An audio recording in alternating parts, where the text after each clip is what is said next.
వైసీపీకి ప్రతిపక్ష హోదా కూడా దక్కదని మాజీ మంత్రి దేవినేని ఉమామహేశ్వరరావు వ్యాఖ్యలు చేశారు. శుక్రవారం మీడియాతో మాట్లాడుతూ వైసీపీ కేబినెట్ లో ఉన్న 40 మంత్రులు ఓడిపోతున్నారని, వైసీపీకి ఘోర పరాజయం తప్పదని అన్నారు. జగన్ రెడ్డి మాటల్లో ఓటమి భయం స్పష్టమైందన్నారు.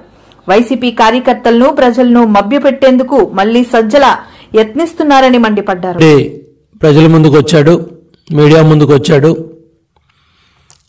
ఆ రోజు పార్లమెంటు భవనం తగలబెట్టుకొని ప్రతిపక్షాల మీద ఆరోపణలు చేసిన హిట్లర్ ఏ విధంగా చేశాడో, ఈరోజు గోబెల్స్ కూడా పెద్దారెడ్డి ఇల్లు మేము దాడి చేశామని, మేము సీసీ కెమెరాలు పగలగొట్టామని ఈ అసత్య ప్రచారాన్ని మళ్ళీ లేపుతా ఉన్నాడు. ఇవాళ జగన్మోహన్ రెడ్డి మాటల్ని కేడర్ నమ్మలేదు, కేడర్ కాడిపడేశారు. నాయకులు, కార్యకర్తలు మీ మాటలు నమ్మే పరిస్థితిలో లేరు. ఒక చిన్న ఉదాహరణ, ఆర్టీఏ చిత్తూరు, మీ పిఎల్ఆర్ ప్రాజెక్ట్స్ వెహికల్ నెంబర్ కూడా చెప్తాను. సజ్జల జగన్మోహన్ రెడ్డి, మీ పిఎల్ఆర్ ప్రాజెక్ట్స్ వెహికల్సే AP39U E3857 exporting to other countries. అంటే మీ పెద్దిరెడ్డి కంపెనీలు, పిఎల్ఆర్ కంపెనీలు, మీ వెహికల్స్ అన్నీ కూడా ఎలక్షన్ షెడ్యూలు, ఎలక్షన్ ప్రకటనలన్నీ వచ్చిన తర్వాత ఈ ప్రక్రియ అంతా పూర్తవగానే మొత్తం మీ కంపెనీ, మీ నాయకుల కంపెనీల తాలూకా వెహికల్స్ అన్నీ కూడా ఇతర రాష్ట్రాలకి, ఇతర దేశాలకి పంపించేసుకుంటా ఉన్నారు. ముఖ్యమంత్రి ఏమో లండన్ పోతా ఉన్నాడు, పిఎల్ఆర్ కంపెనీ వెహికల్స్ ఏమో బయట రాష్ట్రాలకి, బయట దేశాలకి ఎక్స్పోర్ట్ అయిపోతూ ఉన్నాయి. రెండో పక్క ఎవరన్నా నమ్మించాలని సజ్జల, ఇవాళ నువ్వు మళ్ళీ సొల్లు కబుర్లు మొదలుపెట్టావు. ఇవాళ కేపాల్ కాన్ఫిడెన్స్ లెవెల్ ఏ స్థాయిలో ఉందో, జగన్మోహన్ రెడ్డి కాన్ఫిడెన్స్ లెవెల్ కూడా అదే స్థాయిలో నిన్న ఉంది. కేపాల్ కాన్ఫిడెన్స్ లెవెల్కి, జగన్మోహన్ రెడ్డి కాన్ఫిడెన్స్ లెవెల్కి నిన్న సోషల్ మీడియాలో ట్రోలింగ్సే అర్థమవుతూ ఉన్నాయి. కాబట్టి పిచ్చి ప్రేలాపనలు మానేయండి. ల్యాండ్ టైటిలింగ్ యాక్ట్ మీ పుట్టి ముంచింది. మీ ప్రచార పిచ్చి, మీ ఫోటోలు పిచ్చి, మీరు తాత ముత్తాతలు ఇచ్చిన భూములను కూడా కొట్టేయాలని, దోచుకోవాలని మీరు చేసిన చట్టాలే మీ ప్రభుత్వానికి ఉరితాళ్ళైనాయి. ఇవాళ పెద్ద ఎత్తున ప్రజల్లో తిరుగుబాటు వచ్చింది. ఆ తిరుగుబాటు ఫలితమే జన సునామీ. ఆ జన సునామీ దెబ్బకే మీకు గంగుర్లు ఎత్తుతూ ఉన్నాయి. రోజుకొకళ్ళు వచ్చి మీడియా ముందుకి మాట్లాడుతూ ఉన్నారు.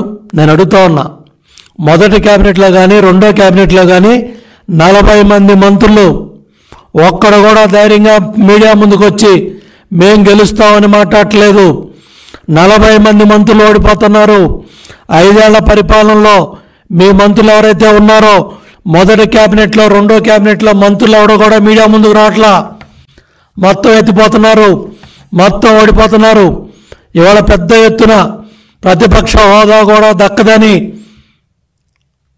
మీడియా ఘోషిస్తూ ఉంటే, సర్వేలు ఘోషిస్తూ ఉంటే, ఇవాళ సజ్జలు వచ్చి ఏ కార్యకర్తను నమ్మిద్దామని, ఏ నాయకుడిని నమ్మిద్దామని నువ్వు మళ్ళీ బురజల్లే కార్యక్రమాలు చేస్తున్నావు. సిగ్గుందా అని అడుగుతున్నా. అపధర్మ ముఖ్యమంత్రి మీరు, 5 ఏళ్ళు ప్రభుత్వం పరిపాలన చేసింది మీరు, చీఫ్ సెక్రటరీ మీరు పెట్టుకున్న వ్యక్తే, మీకు అనుసరణలోనే వ్యవస్థలన్నీ నడుస్తున్నాయి. ఇవాళ చీఫ్ సెక్రటరీయే మొత్తం పోలింగ్ స్టాఫ్ దగ్గర నుంచి ఎక్కడెక్కడ ఏ అధికారం ఉండాలో రాజేంద్రనాథుడు డీజీపీగా ఉన్నప్పుడే నియామకాలన్నీ జరిగాయి. ఇవాళ ఈసీ మీద బురజల్లాలనో, తెలుగుదేశం పార్టీ మీద బురజల్లాలనో, ఎన్డీఏ కాటు మీద బురజల్లాలనో, కేంద్రం మీద బురజల్లాలనో ఇవాళ సజ్జల ఎత్తిపోయే మాటలు మాట్లాడుతూ ఉన్నాడు. భయం కళ్ళల్లో కనపడతా ఉంది, పిరిగితనం కళ్ళల్లో కనపడతా ఉంది. అపధర్మ ముఖ్యమంత్రి లండన్ పోయి వస్తాడో లేదో అనే డౌట్ కూడా సజ్జల రామకృష్ణారెడ్డి మాటల్లో డొల్లతనం బయటపడతా ఉంది. ఎందుకంటే సజ్జల భార్గవరెడ్డి ఎలక్షన్ అయిన 24 గంటల్లో జెండా ఎత్తేసాడు. మొత్తం సోషల్ మీడియా వైసీపీ దుకాణం బంద్ అయిపోయింది, కీలకతం అయిపోయింది. మొత్తం దుకాణం సర్దేశారు. మొత్తం సజ్జల భార్గారెడ్డి జెండా ఎత్తేసి హైదరాబాద్ వెళ్ళిపోయాడు, పక్క రాష్ట్రాలకు వెళ్ళిపోయాడు. ఇవాళ నీ కొడుకే జెండా ఎత్తేసి వెళ్ళిపోతే నిన్న కార్యకర్తల నాయకులు కన్నీళ్లు తొడటానికి, వాళ్ళని ఓదార్చడానికి నిన్న జగన్ రెడ్డి మాటల్లో కాన్ఫిడెన్స్ కార్యకర్తలకి నాయకులు దక్కపోయేపాటికి మళ్ళీ ఉదయం సజ్జల రామకృష్ణారెడ్డి వచ్చి మీడియా ముందు మళ్ళీ అసత్యాలు అబద్ధాలు ప్రచారం చేస్తూ ఉన్నాడు. పూర్తిగా ఇవాళ ఏదైతే చీఫ్ సెక్రటరీ జవహర్ రెడ్డి బాధ్యత వహించాలి, ఈ అల్లంలో కానీ ఈ జరిగిన కార్యక్రమాలన్నీ కూడా ఏదైతే కీలకమైన స్థానాల్లో బాధ్యత గల అధికారుల్ని పెట్టకపోవటం, తాడేపల్లి ప్యాలెస్ నుంచి ఈ రోజుకి కూడా అక్కడ ధనంజయ రెడ్డి కావచ్చు, సజ్జల రామకృష్ణారెడ్డి కావచ్చు, రఘురామరెడ్డి కావచ్చు, ఎవరైతే అధికారులు ఉన్నారో వీళ్ళందరి కనుసన్నల్లో ఈ కార్యక్రమాలు జరుగుతున్నాయి. ఆంజనేయులు, రఘురామరెడ్డి, ధనంజయ రెడ్డి, జవహర్ రెడ్డి వీళ్ళందరూ కూడా కలిసి ఇవాళ ఈ కార్యక్రమాలన్నిటికి కూడా ఊతమిస్తున్నారు. ఇవాళ ఈ సంఘటనలన్నిటికి కూడా ఈ అధికారులంతా కూడా బాధ్యత వహించాలి. ఇవాళ జగన్మోహన్ రెడ్డి కళ్ళల్లో ఆనందం చూద్దామను.